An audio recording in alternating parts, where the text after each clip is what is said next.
Any longtime viewer of this channel will know that I've always been incredibly skeptical of the validity of an open-world Sonic game.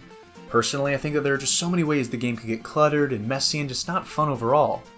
But with Sonic Frontiers on the horizon and all the new news coming out about it, especially those vocal tracks, I feel more confident in the game's success than ever. But the thing that fascinated me most about whenever all the Frontiers news was getting released was how it so heavily reminded me of a scarcely talked about Sonic fan game. Sonic Chrono Adventure.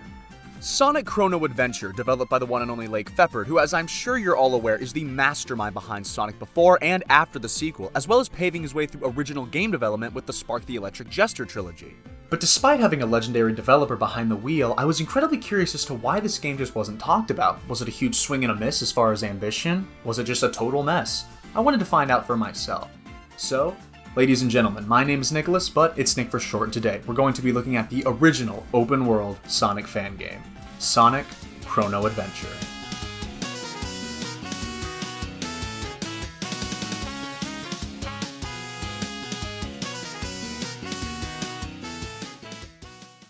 But before we completely move on to the game itself, I just want to talk about, this is a very different format for me. I've never used a face cam before, so I'd love to hear all of your feedback. Whether you're a returning subscriber, viewer, new to the channel, anything, I'd really love to hear your feedback on, well, how this video was edited, whether the face cam was any good or not, because normally I just record myself and throw it over video, so I just love to hear your feedback. But enough with the behind the scenes stuff. On with the video.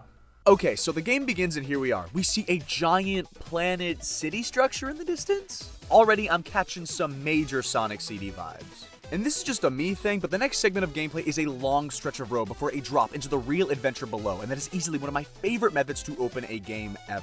So we're already off to a strong start. As I continued along, I started to take note of a few things. First of all, the game's sprite art is freaking gorgeous. Yes, it doesn't have the poppy saturated colors found in fan games as of late, but this natural look occupied by trees and forests from foreground to background gives a real sense of worldly cohesion. Speaking of cohesion, the level design so far felt phenomenal at pointing me in the right direction while still giving me glimpses into the yet-to-be accessible areas, and much to my delight, potential power-ups. But seeing as how I lack the necessary upgrades to explore further, I continued on with the story. As Sonic explores the surroundings, he stumbles across a futuristic city populated mainly by birds and learns about the long-fallen Sky Empire, whose people now reside on the surface. Not long after, a massive owl creature makes itself known, prompting Sonic to give chase, eventually leading to a rip in space and time. Once through the portal, we find ourselves in a snowy mountainous region with icy gimmicks aplenty. It's here the Sonic CD inspiration was solidified, as I vastly prefer the time travel execution in this game over CD. The contrast between the lush green landscapes and civilization of the present against the primal frozen wastes of the past really hammer home the differences in era. But before Sonic can continue to hunt the owl, he encounters one of the most blatantly lazy means of delivering exposition I have ever come across: Rodalia.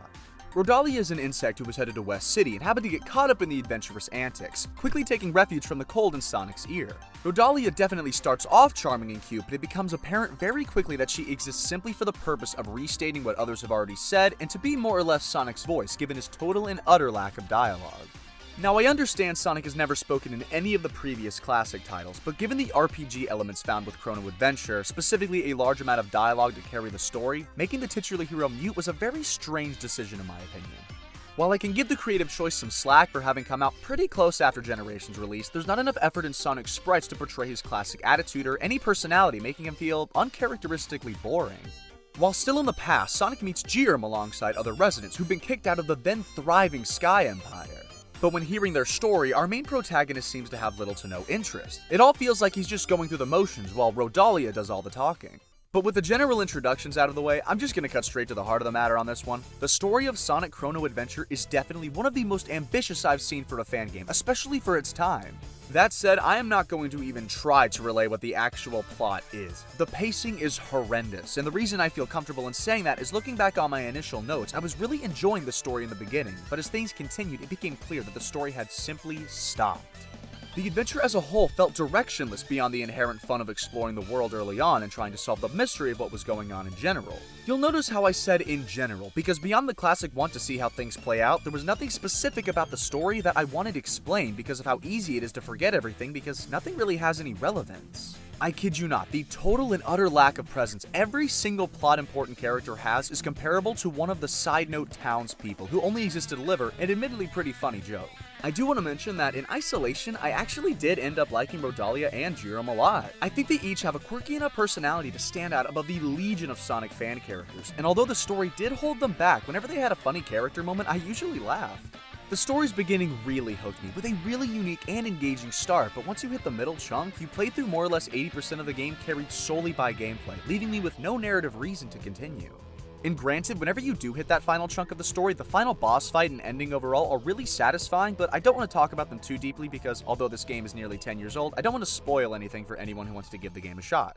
But hey, this is a heavily Metroidvania-inspired game, a genre I'd argue is best for being carried solely by the gameplay and foregoing the story as a whole. So the question is, does the gameplay carry the experience? And surprisingly enough, given the extremely experimental nature of the game, I think it does. We've already touched on it briefly, but this game contains a variety of upgrades to Sonic's moveset. Or maybe forms would be the better way to phrase the abilities, as in order to use them, you have to select the abilities specifically rather than stacking them in addition to base Sonic's moves. Speaking of base Sonic, let's cover his standard abilities. He has the classic spin dash, peel out, but unfortunately no insta-shield.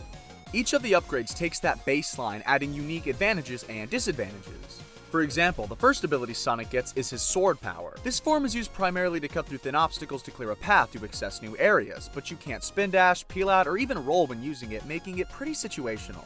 And beyond that, the attack itself is actually pretty impractical for combat, as it kills all momentum and leaves you more vulnerable than a standard jump attack, since Sonic doesn't curl into a ball. Plus, the difference in strength is negligible to non-existent. Second up, we've got one of my personal favorite abilities in the game, the Charge Dash. This ability allows Sonic to charge up a multi-directional dash, which is pretty standard stuff, but through pausing and unpausing or bouncing off a spring, it's actually possible to retain a full charge and transfer it to the next charge attempt. And although yes, this is technically cheating, it's also super fun to do, and trust me, if you give this a shot, you will never look back. But even without the cheating aspect, this is a really great safety net, as if I missed a jump or needed just a little bit more airtime, it was a super easy option to use. Then I found what was a very pleasant surprise. The boost. It works on a limited charge meter that recharges whenever not being used, so it's not like the official uses of the ability, but it was introduced at the perfect point in the game where the world was practically fully explored, so I just was dying to have a faster method of travel. And right as I realized I wanted one, I got one. Definitely a great addition to the arsenal, implemented at the perfect time in the game. And lastly, my personal favorite upgrade, the boxing gloves. Modeled after springs, these babies have the ability to destroy bumpers, give Sonic a double jump that doubles as an attack, and the punch itself can be charged into a super punch, destroying the toughest of foes with one strike. And although it does kill your momentum like the sword, unlike the sword, Sonic's jump is still curled up into a ball, meaning that you have the safety net to charge up your punch while still getting the defense that the ball possesses, meaning that you have the best offense in the entire game as a whole. Although you have a variety of combat options in the game, most of the fights boil down to personal playstyle, as Sonic Chrono Adventure is not particularly difficult. The boss fights have a lot of spectacle and are a real joy to play, especially some of the more puzzle-oriented ones, like this one here, where you have to match colors to attack the boss. It took me a second to figure out exactly how to match the colors using the camera, but once I did, it was extremely fun to see how the same gimmick that was being used to solve puzzles in the level beforehand was then the way that I defeated the boss. Most of the other bosses in the game are classic-styled Sonic as you'd expect. You figure out the pattern and then you defeat them whenever they're showing a weak spot. But even so, boiling it down to that kind of does a disservice to the real intensity that these fights have. The patterns are extremely well done and very easy to read, but they still require you to really test your reflexes. But this being a classic-styled Sonic game, combat wasn't really what I was expecting going in, and what is here is really fun stuff. But in my opinion, where the gameplay really shines is in the level design. The world design is essentially one huge Sonic level, but where things really get interesting is the exploration itself. What I mean is, the level design is standard classic Sonic stuff. After all, this is Lake Feppard we're talking about, and the dev knows his stuff, there's no doubting that. But what I noticed around the levels was the intentional blockiness of it all. I noticed it mainly in the 4 specific sections where you unlock the corresponding upgrades. Those 4 areas were designed wholly around both teaching the player the new upgrade itself and introducing a complementary gimmick to make it more fun. After playing through a few of these sections, I realized there were tons of sections in the overworld where things could have been smoothed out or lowered for a more traditional platforming experience. But things were purposefully more rigid or elevated to encourage or require upgrade uses to continue, and it really made exploration a lot more fun since it gave each upgrade real long-term value. Except the sword. The more I write about it, the more I realize the sword kinda does suck. But it's not all sunshine and rainbows in Sonic Chrono Adventure when it comes to the design. Let's talk about the bad stuff. If I hadn't used a guide, I would have never found the Chaos Emeralds, being honest with you guys. Some are borderline in plain sight, but others are so far out of reach, I would have never even thought to look there, and in my opinion, that level of blind, pixel by pixel exploration just isn't fun and is plain tedious. But I do gotta say, once I did get the Chaos Emeralds, having Supersonic was pretty nice, and having him work on a meter similar to the boost ability, which recharged immediately after its use, was pretty cool. Even though I think it should have lasted at least double the time, it comes and goes way too fast for how long it takes to get. And the journey for the Emeralds really puts into perspective how directionless the map can be. I figured out the basic compass format pretty quickly, but with the sheer size of this world, and yes, I know the map looks small, trust me, this world is pretty sizable. There needed to be way more distinct landmarks and labels on the map, because memorizing all of this is simply an impossibility, as so much of it blends together, and that's not because of bad world design, but a lack of distinction between areas. Most navigation troubles come down to a blending of aesthetics, and it is very easy to see where you are on the map by just hitting the pause menu, but it really would have helped if different sections had labels to know exactly where things were. Some of the most iconic locales I stumbled across were definitely the cities, and especially the shops, although those shops are quite underwhelming. Shops use silver rings as currency, which I actually really dig, because if they used the standard rings, then you would have way too much money at all times, and having silver rings be their own unique item, it adds a serious layer of exploration. It's always rewarding to go down a different path, and since you aren't going to find any item monitors, you're now finding silver rings that you can go use to buy whatever item monitor you want. But speaking of items you can purchase, there are only like 3 shops in the entire game, and each one there is a sizable travel distance between. And considering each shop has its own specific items, you need to know the exact specific shop that you want to go to at all times, and frankly that is just a hassle. The last big criticism I have is how unneeded time travel feels. All the Chaos Emeralds were in the present time, as well as the majority of important plot elements, meaning that in the end, you rarely travel to the past unless the story requires you to do so. But considering this is a Metroidvania, perhaps I'm looking at it the wrong way. Maybe a second playthrough would really enlighten me on how useful traveling to the past can be, but I guess I'll save that for a second round. And although I said I don't want to spoil anything, there's just one thing that I gotta mention, and that's the honeycomb gimmick. Like, it just kinda sucked. I don't know why it lasted that long, and it wasn't exactly a fun game mode. It was just a really odd inclusion. And that was Sonic Chrono Adventure. Overall, I really did enjoy my time with this game, and I think it deserves way more recognition as being one of the first honest attempts at an open world, or I guess in this game structure, open zone Sonic titles. And with the talent and ambition behind it, I think it deserves to be talked about more in the fan game space in general, seeing it is one of the few, if not only, fully completed attempts at an open world Sonic game. You know, in a strange way, it kinda has given me a little bit of hope for Sonic Frontiers. I mean, if Lake Feppard can create a great 2D classic Sonic open-world Metroidvania in 2014, then maybe, just maybe, Sonic Team can make a great open-world 3D Sonic game in 2022.